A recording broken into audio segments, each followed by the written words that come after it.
chef-d'œuvre, là. C'est un spectacle incontournable. I think it's the best movie of the year.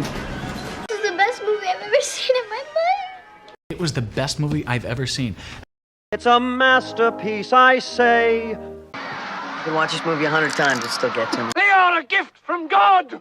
We have to see this movie, dude. Il faut absolument que tu le vois, ce film. C'est très bien, ce film. Maman, je crois que j'ai joui.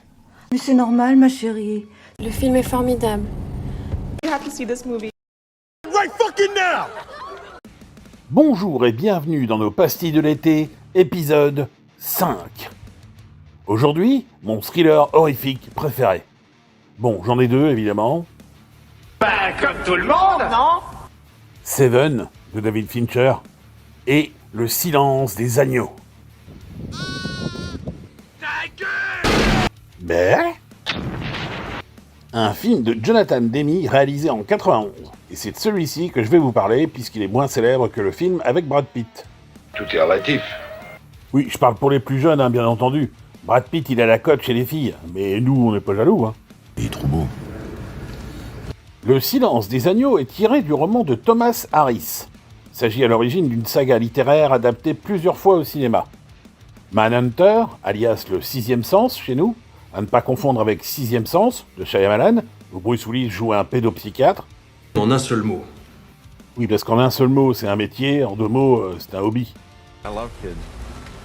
Le Sixième Sens de Michael Mann est malheureusement un peu oublié, et c'est dommage, parce qu'il est 10 fois mieux que son remake foireux Dragon Rouge de Brett Ratner, qui lui, fait partie de la belle brochette de connards agresseurs sexuels de la vague MeToo.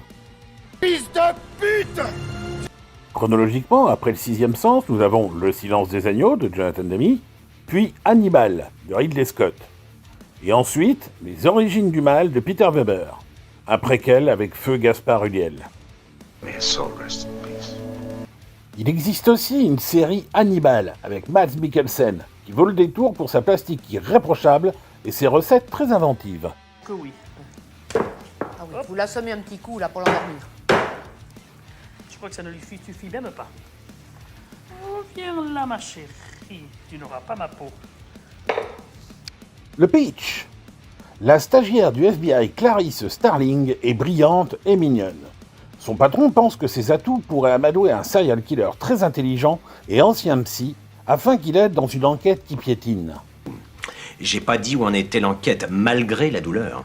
Encore heureux que t'as pas dit où en était l'enquête, parce que vu qu'on est au point zéro, si tu l'avais dit, on passait pour des busards.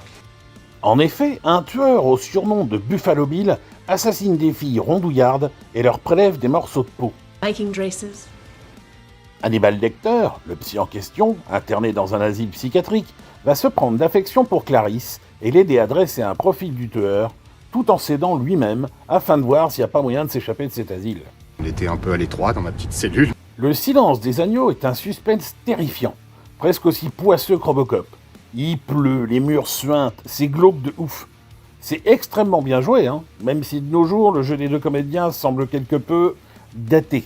C'est l'époque qui veut ça. La prestation d'Anthony Hopkins dans le rôle d'Hannibal Lecter est devenue culte. Récompensé par l'Oscar du meilleur acteur, Hopkins n'apparaît à l'écran que 25 minutes sur 2 heures. Et pourtant, sa présence imprègne le film, et on pense forcément à lui quand on s'imagine le métrage. Il n'est pas le seul à être oscarisé, car Le silence des agneaux fait partie des 3 films ayant remporté le Big Five. Meilleur film, meilleur scénario adapté, meilleur réalisateur, meilleure actrice pour Jodie Foster et meilleur acteur pour Hopkins. Les 2 autres films à avoir réussi l'exploit du Big Five sont New York-Miami de Frank Capra, où apparemment Clark Gable joue une marionnette de ventriloque, et Vol au-dessus d'un nid de coucou de Milos Forman. C'est un masterpiece. Really? Yeah. Il est à noter qu'aucun film n'a eu le Big Five avec un scénario original. Someday, maybe. Aux côtés d'Hopkins, Jodie Foster assure en étudiante profileuse très peu sûre d'elle et qui noue une amitié mélangée à de l'admiration et de la peur pour Lecter. Leurs échanges sont toujours passionnants. Lecter est même très protecteur envers Clarice. Lorsque l'un des pensionnaires tarés de l'asile se branle devant elle et lui jette son foutre à la tronche, Lecter a une discussion avec le gars qui finit par avaler sa langue. Après, faut comprendre le choc de Jodie. Les faciales depuis son coming out, on sait qu'elle est pas fan. Thank God for the lesbians. Le silence des agneaux comporte un paquet de scènes et répliques cultes qui resteront dans les annales, Et je veux pas trop en révéler pour ceux qui ne l'auraient jamais vu. Et si c'est le cas, matez-moi ça immédiatement. Il peut être vu indépendamment des autres, hein, donc c'est parfait. Il y a à boire et à manger dans les suites, mais celui-ci est vraiment au-dessus. Il faut aussi saluer la performance de Ted Levine en Buffalo Bill, un taré chelou très très flippant, dont la scène de la Georgette est dans toutes les mémoires.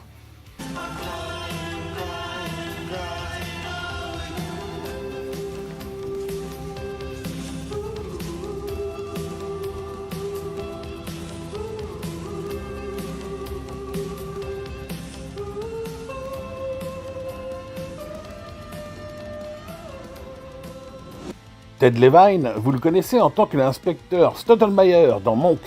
Ah c'est sûr, hein, c'est pas le même rôle. Il est aussi dans Wild Wild West, La colline à des yeux, où il s'enflamme un peu trop.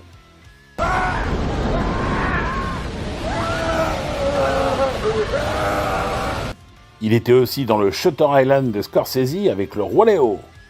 Et plus récemment, il a servi de Happy Meal à un dino.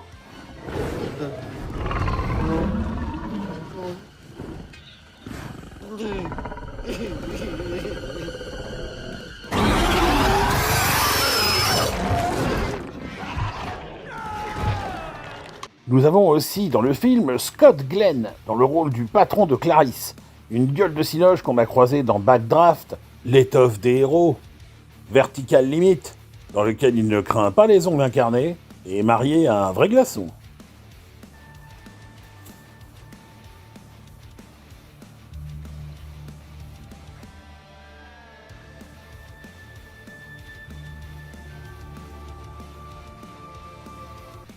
Et pour les genoux, je n'oublie pas la série Daredevil, en aveugle, nommé Stick.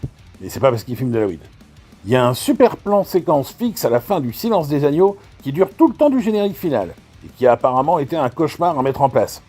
Ça devait être tourné à Cuba, mais ils avaient trop peur de choper une fidèle gastro. Alors ils sont allés à côté, au Barbasse.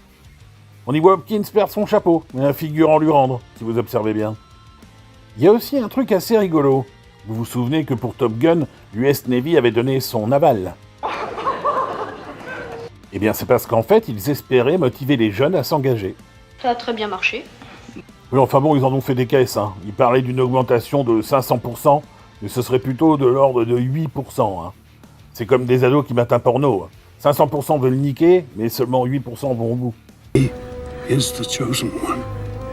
Du coup, le FBI s'est dit que c'était une bonne idée, et il a soutenu le film à mort pour encourager les femmes à rejoindre le Bureau fédéral d'investigation. Sauf que bon, au lieu de jouer au beach volley et se coller des coups de serviette sur le cul entre deux vols à Mach 2, là on a des mecs qui matent le fion des meufs, on envoie ces dames en première ligne sans expérience, on les dégage des salles d'autopsie, on les humilie, on les drague avec la finesse d'un routier dunkerquois. Mais à part ça, sinon oui, hein, c'est motivant. Where do I sign? C'est un petit peu comme si l'État du Texas produisait Massacre à la tronçonneuse pour relancer le tourisme. Is it safe? Donc, par pitié, si vous voulez vous faire le thriller horrifique par excellence, c'est celui-là qu'il faut mater. Et Seven aussi. Si c'est pas déjà fait. Ah, puis Seven, rien que pour Kevin Spacey qui justifie un meurtre car la victime est un pédéraste, ça vaut le coup. Je signale au passage que Jonathan Demme, il a aussi fait le magnifique Philadelphia avec Tom Hanks et Denzel. Si vous l'avez pas vu non plus, allez-y, et sortez les mouchoirs. Hein. Petite branlette et une bonne douche. Ah non, hein, c'est un mélo, hein, c'est pour les yeux, bande de chauds lapins. Je vais donc terminer avec un petit coup de pub pour le super podcast « Le pitch était presque parfait », disponible entre autres sur Spotify. Vous y découvrirez tout un tas de formats avec des films issus de la pop culture qui nous est chère. Une bonne ambiance, des gars motivés qui savent de quoi ils parlent, avec une passion et un entrain hyper communicatif. Ça change un peu des podcasters à un brin suffisant qui donnent toujours l'impression d'avoir plus de mal à dire de leur passion que d'essayer de motiver les troupes avec un peu plus de tolérance et de légèreté. Donc si vous voulez du fun, c'est le pitch était presque parfait qu'il vous faut écouter. À la semaine prochaine pour la dernière pastille de l'été. Ça vient à peine de commencer, c'est déjà fini? Ben ouais les enfants, on rigole bien, hein, mais c'est du boulot tout ça, faut pas croire. Hein. Allez, à plus les assoiffés. It rubs the lotion on its skin or else it gets the hose again.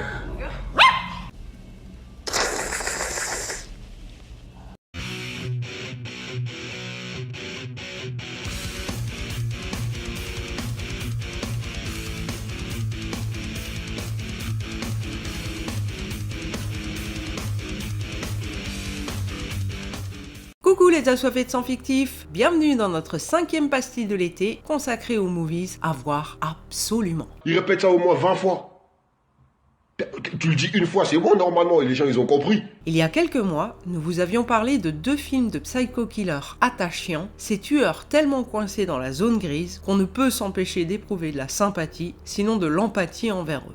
Aujourd'hui, je vous en présente un 3e à ne pas rater. Henry, portrait d'un serial killer de John McNaughton. Sorti en 86, il a d'abord été banni des écrans américains durant 4 ans, et pour cause. Les scènes y sont non seulement très graphiques et parfois malaisantes, mais en plus, l'histoire s'inspire de celle d'un des duos de tueurs américains les plus répugnants et autoproclamés prolifiques des USA, Henry Lee Lucas et Otis Toole. Il a une belle tête de vainqueur. Ce dernier est d'ailleurs connu pour avoir créé sa propre sauce barbecue à étaler sur ses victimes avant de les déguster. That's it. Yeah, boy. John McNaughton a réalisé quelques bobines, mais je ne connais que celle-ci et l'excellent twister en série Sex Crimes qui réunit plein de beaux mondes. Pour incarner Henry, il choisit un Michael Rooker encore tout jeune. Est-il besoin de vous présenter une fois de plus un de nos favoris à McCoy et moi? Non, je ne crois pas, non. C'est au point que quand j'avais annoncé mes pastilles à McCoy, il était persuadé que j'avais déjà traité Henry. Otis, le complice, c'est Tom Toyles, croisé plus tard dans La Nuit des Morts Vivants de Tom Savini et une décennie plus tard dans La Maison des Mille Morts et The Devil's Reject de l'ami zombie. Quant à la fille qui complétera ce drôle de triangle amoureux, c'est Tracy Arnold, mais Henry est son seul rôle notable. Comment résumer le pitch? C'est un film sur des colocs et on partage leur quotidien.